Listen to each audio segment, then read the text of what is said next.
Guliston. O'z haqingizda gapiring. Men haqimda so'rab surishtirgandirsiz. Menga siz haqingizda eshitish ko'proq qiziq.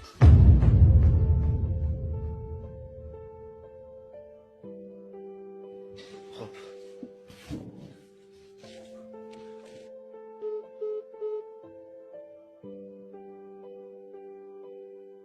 Bilasizmi? Men siz o'ylaganchilik bo'yicha emasman. Agar sezdirmay qarolsangiz, mana polio yotgan bola meni o'rtog'im bo'ladi. Agar qizni ko'ndira olmasang, o'ldiraman deb qo'ymayapti. Ularning ham joniga tekkanman deb mashinani ham shu o'rtog'im bergan. Ana kelayotgan ofitsiant ham o'rtog'im bo'ladi. Mana shu restoran egasi. Yana biror nima buyurasanmi? Ro'linami? Men hammasini aytib o'tdim. Hamma narsa? Ha. Hozir.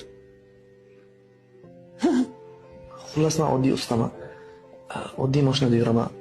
Sabr qilib harakat qilyapman. Xudo xolasa mashina ham olarman, uy ham olarman. Lekin siz boyxonadon qizsiz. Bu qiyinchilikka sizni tortishim to'g'ri emas. Bilaman, siz rozi ham bo'lmaysiz. Roziman. Hayot, siz rozisiz. Rozisiz. Nimaga rozisiz? Aslida ko'rinishdan uyalmaydigan bolaga turmushga chiqishga. Chunki hozir sizdagi insonlar kamayib ketgan. O'zi turmushi kreditdan iborat-ku.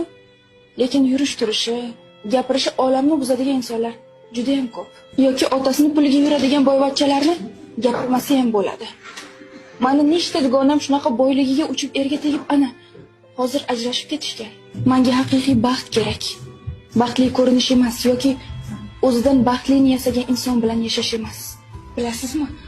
O'zim ham bir o'zim kelmaganman. Ammam bilan kelganman. Ana kuzatib turibdilar. Amma